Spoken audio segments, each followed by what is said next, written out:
السلام علیکم ورحمۃ اللہ وبرکاتہ۔ محترم ناظرین کرام، قرآن شریف کا 30واں پارہ یعنی عامہ پارہ کا یہ سبق ہے۔ اس میں آپ سورہ تین پڑھنے کے لیے جا رہے ہیں۔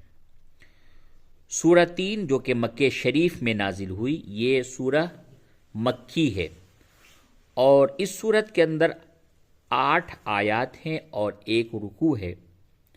تو اس کو زبانی یاد کریں کیونکہ یہ چھوٹی سورہ ہے، صرف 8 آیتیں ہیں۔ نماز کے اندر پڑھنے کے لیے بہت ہی جامع سورہ ہے یہ۔ تو چلیے سبق کو پڑھاتے ہیں، کس طریقے سے اسے پڑھیں گے تجوید کے ساتھ اور ادائیگی کے ساتھ، اور خاص طور سے وہ لوگ جو کہ قرآن شریف ابھی سیکھنا انہوں نے شروع کیا ہے یا قرآن پڑھنا جانتے ہیں لیکن تجوید سے قرآن شریف سیکھنا انہوں نے شروع کیا ہے، تو ان کے لیے یہ سبق بہت ہی مفید اور کارآمد ہیں۔ سب سے پہلے آیت نمبر 1 اور آیت نمبر 1 پڑھنے سے پہلے تعوذ اور تسمیہ یعنی اعوذ باللہ اور بسم اللہ پڑھ لیں۔ اعوذ باللہ من الشیطان الرجیم، بسم اللہ الرحمن الرحیم۔ سورہ 3 آیت نمبر 1۔ والتین والزیتون،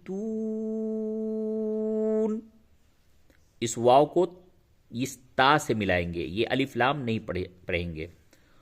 والتین والزیتون، اور زا کو صحیح سے ادا کریں، والزیتون۔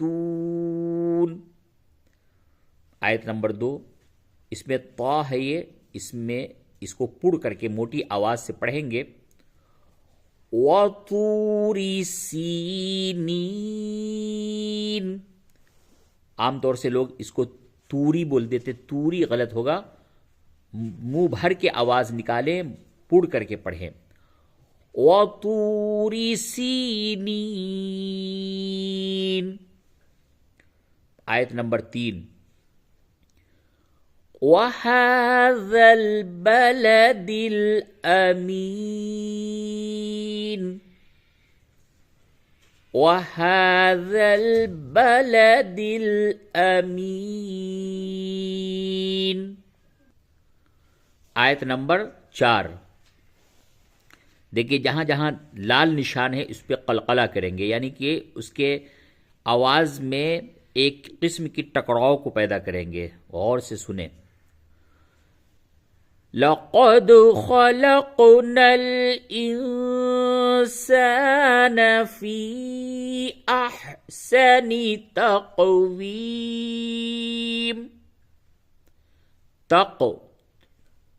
تق بڑی قاف، تقویم۔ لَقَدْ خَلَقْنَا الْإِنسَانَ فِي أَحْسَنِ تَقْوِيمٍ۔ آیت نمبر 5، اس آیت میں بھی 2 جگہ پہ قلقلہ ہے، پہلی جگہ پہ غنہ ہے اور دوسری جگہ پہ قلقلہ ہے۔ نون اور میم قرآن شریف میں جہاں پہ بھی ہوگا نون اور میم اور اس پہ تشدید ہو، نون اور میم پہ تشدید ہو تو اس کی ادائیگی میں ناک میں آواز لے جا کر کے تھوڑا اسے روکتے ہیں، گنگناتے ہیں، اسی کو غنہ کہتے ہیں۔ تو یہ دیکھیے میم ہے، اس پہ تشدید ہے تو یہاں پہ غنہ ہوگا۔ کیسے غنہ ہوگا؟ ثم رددناه أسفل سافلين،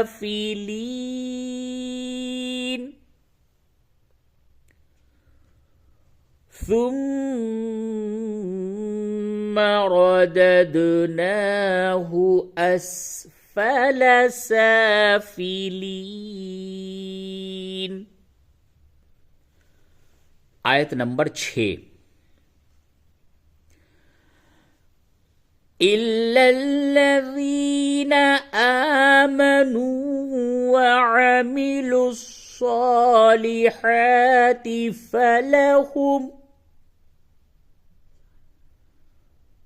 فَلَهُمْ أَجْرٌ غَيْرُ مَمْنُونٍ. یہاں بھی جیم کے اوپر قلقلہ ہے. إِلَّا الَّذِينَ آمَنُوا وَعَمِلُوا الصَّالِحَاتِ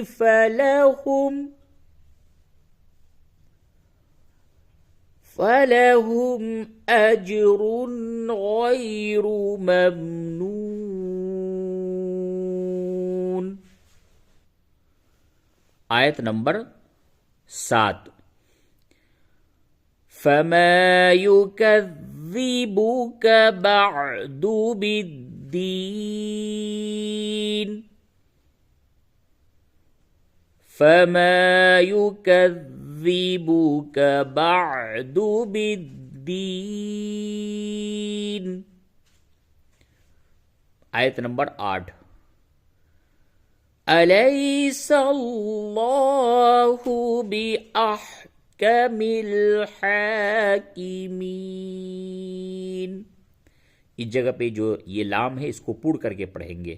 قاعدہ سمجھ لیں، لفظ اللہ یعنی جو لفظ اللہ لکھا ہوا ہے اس سے پہلے والے حرف پہ اگر زبر اور پیش ہو تو اس لفظ اللہ کے لام کو موٹی آواز سے یعنی پوڑ کر کے پڑھتے ہیں، اور اگر لفظ اللہ سے قبل والے حرف پہ زیر ہو تو پھر اس صورت میں باریک لام کو پڑھتے ہیں. تو اس جگہ پہ چونکہ زبر ہے تو یہاں پہ اس کو پوڑ کر کے موٹی آواز سے پڑھیں گے.